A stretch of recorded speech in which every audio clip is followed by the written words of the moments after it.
ದಾವಣಗೆರೆ ಲೋಕಸಭಾ ಕ್ಷೇತ್ರದ ಪಕ್ಷೇತರ ಅಭ್ಯರ್ಥಿಯಾದ ಜಿವೈ ವಿನಯಕುಮಾರ್ ಮಂಗಳವಾರ ಚನ್ನಗಿರಿ ತಾಲೂಕು ಸೇರಿದಂತೆ ಪಟ್ಟಣದಲ್ಲಿ ಬೈಕ್ ರ್ಯಾಲಿಯೊಂದಿಗೆ ಭರ್ಜರಿ ಪ್ರಚಾರ ನಡೆಸಿದರು.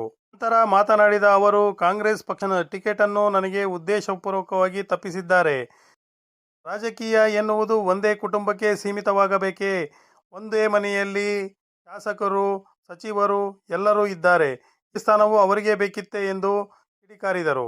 ದಾವಣಗೆರೆ ಲೋಕಸಭಾ ಕ್ಷೇತ್ರದಲ್ಲಿ ತ್ರಿಕೋನ ಸ್ಪರ್ಧೆ ಇದ್ದು, ಅದರಲ್ಲಿ ನನಗೆ ಜನರು ಆಶೀರ್ವಾದ ಮಾಡಲಿದ್ದಾರೆ ಎಂದು ವಿಶ್ವಾಸವನ್ನು ವ್ಯಕ್ತಪಡಿಸಿದ್ದರು.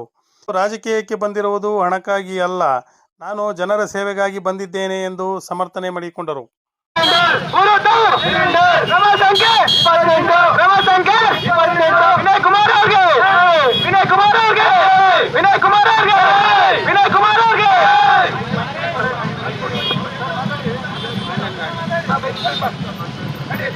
ಪ್ರೀತಿಯ ಚನ್ನಗಿರಿಯ ಮತ ಬಾಂಧವರೇ, ನಾನು ನಿಮ್ಮ ಪಕ್ಷೇತರ ಅಭ್ಯರ್ಥಿ, ಸ್ವಾಭಿಮಾನಿ ಅಭ್ಯರ್ಥಿ ಜಿ.ಬಿ. ವಿನಯಕುಮಾರ್. ಇಲ್ಲೆಲ್ಲ ಎಷ್ಟೋ ಜನ ಆಟೋ ಡ್ರೈವರ್ಗಳಿದ್ದೀರಿ. ನಿಮ್ಮ ಮಕ್ಕಳು ಏನಾಗಬೇಕಂತ ಬಯಸ್ತೀರಿ? ನೀವೆಲ್ಲ ಡಾಕ್ಟ್ರು, ಇಂಜಿನಿಯರು, IAS ಅಧಿಕಾರಿಗಳು, ಟೀಚರು, ಮೇಸ್ಟ್ರು, ಸರ್ಕಾರಿ ನೌಕರು ತಾನೆ. ಈಗ ಶಾಮನೂರ್ ಕುಟುಂಬ ಇರ್ಬೋದು, ಸಿದ್ದೇಶ್ವರ್ ಕುಟುಂಬ ಇರ್ಬೋದು, ದಾವಣಗೆರೆಯಲ್ಲಿ ಏನೊಂದು ವ್ಯವಸ್ಥೆ ಹುಟ್ಟಾಕಿದ್ದಾರೆ. ಅಲ್ಲಿ ಬಡವರ ಮಕ್ಕಳು ಬೆಳೆಯಕ್ಕೆ ಸಾಧ್ಯನೇ ಇಲ್ಲ. ಅಲ್ಲಿ ಒಳ್ಳೆ ಸ್ಕೂಲ್ ಇಲ್ಲ. ಚನ್ನಗಿರಿ ಅಂತ ನಗರದಲ್ಲೂ ಕೂಡ ಇವತ್ತು ಒಳ್ಳೆ ಕಾಲೇಜ್ ಇಲ್ಲ. ಇವತ್ತು ರೈತರಿಗೆ ನೀರಿಲ್ಲ ಅಂತಂದು ಕೇಳೋದಕ್ಕೆ ಯಾರು ಇಲ್ಲ. ಇವತ್ತು ಹಲವಾರು ಸಮಸ್ಯೆಗಳಿದಾವೆ, ಆದರೆ ಹೇಳರಿಲ್ಲ ಕೇಳರಿಲ್ಲ. ಇವತ್ತು ದಾವಣಗೆರೆಯಲ್ಲಿ ಏನೊಂದು ವ್ಯವಸ್ಥೆ ಇದೆ, ಅಲ್ಲಿ ನಮ್ಮಂತ ಹುಡುಗರಿಗೆ ರಾಜಕಾರಣದಲ್ಲಿ ಬೆಳೆಯೋದಕ್ಕೆ ಅವಕಾಶ ಇಲ್ಲ. ಇವತ್ತು ನಾವು ರಾಜಕಾರಣದಲ್ಲಿ ಬೆಳೆಯೋಕೆ ಅವಕಾಶ ಇಲ್ಲ ಅಂತಂದ್ರೆ ಮುಂದಿನ ಪೀಳಿಗೆಯವರು ಯಾರಿಗೂ ಕೂಡ ಅವಕಾಶ ಇರಲಿಲ್ಲ. ಇಲ್ಲಿ ನಾನು ಎಷ್ಟು ಹೋರಾಟ ಮಾಡಿದೆ ಅಂತಂದ್ರೆ ನಿಮ್ಗೆಲ್ಲ ಗೊತ್ತಿರ್ಬೋದು. 99% ಜಿ.ಬಿ. ವಿನಯಕುಮಾರ್ಗೆ ಟಿಕೆಟ್ ಆಗುತ್ತಂತ ಎಲ್ಲ ಭಾವಿಸಿದ್ರು. ಹೌದೋ ಇಲ್ಲ? 99% ಈ ಹುಡುಗನೇ ಟಿಕೆಟ್ ತಗೊಂಡ್ಬರ್ತಾನಂತ ಎಲ್ಲ ನಂಬಿದ್ರು. ಆ ಭರವಸೆನೂ ಕೂಡ ಸಿಕ್ಕಿತ್ತು. ಕೊನೆ ಗಳಿಗೆನಲ್ಲಿ ಆ ಟಿಕೆಟ್ನ ತಪ್ಪಿಸಿದ್ರು. ಯಾಕೆ ಅಂತಂದ್ರೆ ಇವತ್ತು ನಮ್ಮಂತ ಹೊಸ ಹುಡುಗರು, ಶಕ್ತಿ ಇರೋರು, ಓಡಾಡೋದಕ್ಕೆ ಚೈತನ್ಯ ಇರೋರು, ಸ್ವಲ್ಪ ಪ್ರತಿಭೆ ಇರೋರು ರಾಜಕಾರಣಕ್ಕೆ ಬಂದ್ರೆ ಅವ್ರಿಗೆ ಎಲ್ಲೋ ಒಂದು ರೀತಿಯಲ್ಲಿ ಮಾರಕ ಆಗ್ಬೋದು ಅಂತಂದು. ಈಗ ನಮ್ಮನ್ನೆಲ್ಲ ಬೇಕಂತಲೇ ಹಿಂದುಳಿದ ಪ್ರದೇಶದ ತರ ಇಟ್ಟಿದ್ದಾರೆ ಅವರು. ಅಂದ್ರೆ ಯಾರು ಕೂಡ ಮುಂದೆ ಬರೆಯೋ ತರ ಒಂದು ಸೃಷ್ಟಿ ಮಾಡಿಲ್ಲ. ನೋಡಿ, ಒಂದು ಸ್ಕೂಲಲ್ಲಿ ಅಥವಾ ಒಂದು ಕಾಲೇಜಲ್ಲಿ ಎಷ್ಟು ವ್ಯವಸ್ಥೆ ಇದೆ ಅಂತಂದ್ರೆ ಆ ಹುಡುಗರಿಗೆ ಧೈರ್ಯ ಇರಲ್ಲ. ನಾಳೆ ಯಾವುದಾದ್ರು ಒಂದು ಕಾಂಪಿಟೇಟಿವ್ ಎಕ್ಸಾಮು, ಸ್ಪರ್ಧಾತ್ಮಕ ಪರೀಕ್ಷೆ ಫೇಸ್ ಮಾಡೋದಕ್ಕೆ. ಆಟೋ ಡ್ರೈವರ್ ಮಕ್ಕಳು ಆಟೋ ಡ್ರೈವರ್ಗಳಾಗಿ ಇರಬೇಕು. ಗ್ಯಾರೇಜ್ ವರ್ಕರ್ ಮಕ್ಕಳು ಗ್ಯಾರೇಜ್ ವರ್ಕರ್. ಇವತ್ತು ಪಾನಿಪುರಿ ಮಾರೋರ್ ಮಕ್ಕಳು ಪಾನಿಪುರಿನೇ. ಅಂದ್ರೆ ವ್ಯವಸ್ಥೆ ಹೇಗಿದೆ ಅಂತಂದ್ರೆ ಯಾರಾದ್ರೂ ದೊಡ್ಡ ಕನಸು ಕಾಣ್ಬೇಕಂದ್ರೆ ಅದಕ್ಕೂ ಕೂಡ ಭಯ ಪಡಬೇಕಾದ ಒಂದು ವಾತಾವರಣ ಇದೆ. ಮಕ್ಕಳು ಇವತ್ತು ದೊಡ್ಡ ಕನಸು ಕಾಣೋದಕ್ಕೆ ಇವತ್ತು ಭಯ ಪಡ್ತಾರೆ. ಯಾಕಂದ್ರೆ ಆ ವ್ಯವಸ್ಥೆ ಪೂರಕವಾಗಿಲ್ಲ. ಇದು ಬದಲಾಗಬೇಕು ಅಂತಂದ್ರೆ ಒಂದು ಅಧಿಕಾರ ವಿಕೇಂದ್ರೀಕರಣ ಆಗಬೇಕು. ಹೊಸ ಜಾಗದಲ್ಲಿ ಹೊಸ ನಾಯಕರು ಸೃಷ್ಟಿ ಆಗಬೇಕು. ಹೊಸ ಲೀಡರ್ಶಿಪ್ ಬರಬೇಕು. ನಿಮ್ಮ ಮಕ್ಕಳು ಕೂಡ ಅಧಿಕಾರಿಗಳಾಗಬೇಕು. ಯಾರು ಹಸಿವಿನ ನೋವು ಹಾಗೂ ಬಡತನದ ನೋವು ಅನುಭವಿಸಿರ್ತಾರೆ ಅಂಥವ್ರು ಅಧಿಕಾರಕ್ಕೆ ಬಂದ್ರೆ, ಅಂಥವ್ರು ಅಧಿಕಾರಿಗಳಾದ್ರೆ ನಾಳೆ ನಿಮ್ಮ ಮಕ್ಕಳಿಗೆ ಕೂಡ ಅವಕಾಶ ಇರ್ತದೆ. ಇವತ್ತು ಶಾಮನೂರ್ ಕುಟುಂಬದವ್ರಿಗೆ ಏನು ಕಡಿಮೆ ಆಗಿತ್ತು? GM ಸಿದ್ದೇಶ್ವರ್ ಕುಟುಂಬವ್ರಿಗೆ ಏನು ಕಡಿಮೆ ಆಗಿತ್ತು? ಬಹಳ ಆಸ್ತಿ ಇದೆ, ಅಂತಸ್ತಿದೆ, ಸಂಪತ್ತಿದೆ, ಐಶ್ವರ್ಯ ಇದೆ, ಅಧಿಕಾರ ಇದೆ. ಆದರೂ ಕೂಡ ನಮ್ಮ ಮನೇಲಿ ಇನ್ನೊಂದು MP ಬೇಕು.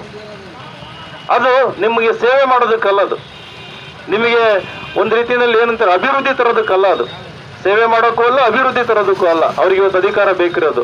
ಅವರು ಸಂಪತ್ತನ್ನು ಏನು ಸೃಷ್ಟಿ ಮಾಡ್ಕೊಂಡಿದಾರಲ್ಲ, ಬಹಳ ಸಂಪತ್ತು, ಆ ಸಂಪತ್ತನ್ನು ಕಾಪಾಡ್ಕೊಳ್ಳಿಕ್ಕೆ ಅವರಿಗೆ ಜಾಸ್ತಿ ಅಧಿಕಾರ ಬೇಕಿರೋದು. ನಿಮಗೆ ಸೇವೆ ಮಾಡೋದಕ್ಕಂತಾನೆ ಟಿಕೆಟ್ ತಗೊಂಡ್ಬಂದಿದ್ರೆ ನಾನು ಪಕ್ಷೇತರ ನಿಲ್ತಿರ್ಲಿಲ್ಲ. ಅಥವಾ ಬೇರೆ ಯಾರೋ ಇನ್ನೊಬ್ಬರಿಗೆ ಹೊರಗಿನರೇ ಟಿಕೆಟ್ ಕೊಟ್ಟಿದ್ರು ನಾನು ಪಕ್ಷೇತರ ನಿಲ್ತಿರ್ಲಿಲ್ಲ. ಇವತ್ತು ಪಕ್ಷೇತರ ನಿಂತಿರೋದು ಅವರಿಬ್ಬರು ಹುಟ್ಟಾಕಿರೋ ವ್ಯವಸ್ಥೆ ವಿರುದ್ಧ. ಇವತ್ತು ನೀವು ನಮ್ಮಂತರಿಗೆ ಒಂದು ಅವಕಾಶ ಕೊಟ್ಟರೆ ನಾಳೆ 100 ಜನ ಯುವಕರು ನನಗಿಂತ ಪ್ರತಿಭಾವಂತರು ರಾಜಕಾರಣಕ್ಕೆ ಬರ್ತಾರೆ.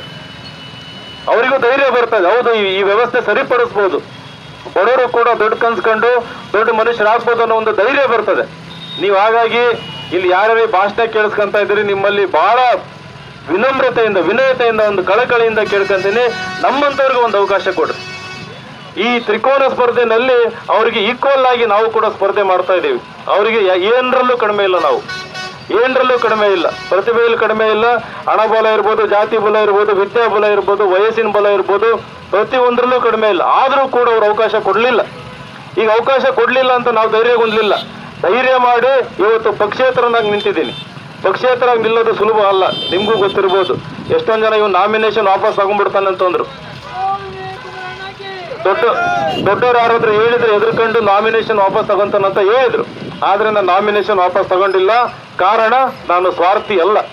ಸ್ವಾರ್ಥಿ ಆಗಿದ್ರೆ ಯಾವುದೋ MLA ನೋ MLC ಸೀಟ್ ತಗೊಂಡು ಮನೆಗೆ ಆರಾಮಾಗಿ ಕುತ್ಕೋಬಹುದಾಗಿತ್ತು. ಕೆಲವೊಬ್ರಿಗೆ ಅದೇ ದೊಡ್ಡದಾಗಿರ್ತದೆ. MLA ಆಗೋದು MLC ಆಗೋದು ಅದೇ ದೊಡ್ಡದಾಗಿರುತ್ತೆ ಕೆಲವೊಬ್ಬರಿಗೆ. ಆದ್ರೆ ನನಗೆ ಅದಕ್ಕಿಂತ ದೊಡ್ಡದು ಜನಗಳು ಸೇವೆ ಮಾಡ್ಬೇಕು ಅನ್ನೋದು. ಅದಕ್ಕಿಂತ ದೊಡ್ಡದು ನಾನೇನು ಒಂದು ನಂಬಿಕೆ ಹುಟ್ಟಾಕಿದ್ದೆ, ಒಂದು ಭರವಸೆ.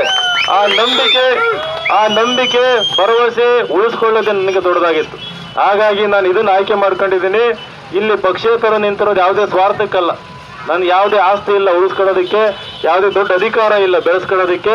ನಂದೊಂದು IAS ಕೋಚಿಂಗ್ ಇನ್ಸ್ಟಿಟ್ಯೂಷನ್ ಇದೆ. ಅಲ್ಲಿ ಈ ವರ್ಷನೂ ಕೂಡ 150ಕ್ಕೂ ಜಾಸ್ತಿ IAS IPS ಅಧಿಕಾರಿಗಳು ಪಾಸ್ ಆಗಿದ್ದಾರೆ ನಮ್ಮ ಸಂಸ್ಥೆಯಿಂದ. 10 ವರ್ಷದಲ್ಲಿ 1400ಕ್ಕೂ ಜಾಸ್ತಿ IAS IPS ಅಧಿಕಾರಿಗಳು. ಒಬ್ಬ MP ಹತ್ರ ಒಬ್ಬ IAS IPS ಇರ್ತಾರೆ. ಒಬ್ಬ MP ಹತ್ರ ಒಬ್ಬ IAS IPS, ಒಬ್ಬ ಜಿಲ್ಲಾ ಉಸ್ತುವಾರಿ ಮಿನಿಸ್ಟರ್ ಹತ್ರ ಒಬ್ಬ IAS, ಒಂದಿಬ್ಬರು IPS ಇರ್ಬೋದು. ನನ್ನ ಸಂಸ್ಥೆನಲ್ಲಿ 1400 ಜನ IAS IPS IRS ಅಧಿಕಾರಿಗಳನ್ನ ನಾವು ಸೃಷ್ಟಿ ಮಾಡಿರೋದು. ಏನು ಕಡಿಮೆ ಇಲ್ಲ. ನನಗೆ ಆರಾಮ ಮನೆ ಕುತ್ಕೋಬಹುದಾಗಿತ್ತು. ಇಷ್ಟೊಂದು ಹೋರಾಟ ಮಾಡ್ತಿರೋದು ಇಲ್ಲಿ ಆಗ್ತಿರೋ ಅನ್ಯಾಯನ ತಡೆಯೋದಿಕ್ಕೆ, ಇಲ್ಲಿರೋ ಅಸಮಾನತೆನ ಹೋಗ್ಸೋದಿಕ್ಕೆ. ಈ ಅಸಮಾನತೆನೇ ಮೂಲ ಕಾರಣ. ಅದು ಆ ಅಸಮಾನತೆಗೆ ಮೂಲ ಕಾರಣ ಶಿಕ್ಷಣದಲ್ಲಿರುವ ಅಸಮಾನತೆ. ಹಳ್ಳಿ ಮಕ್ಕಳಿಗೆ ಒಂಥರ ಶಿಕ್ಷಣ, ನಗರದಲ್ಲಿರೋ ಮಕ್ಕಳಿಗೆ ಒಂಥರ ಶಿಕ್ಷಣ. ನನ್ನ ಮಕ್ಕಳಿಗೆ ಯಾವ ರೀತಿ ಶಿಕ್ಷಣ ನಾನು ಕೊಡ್ತಾ ಇದ್ದೀನಿ,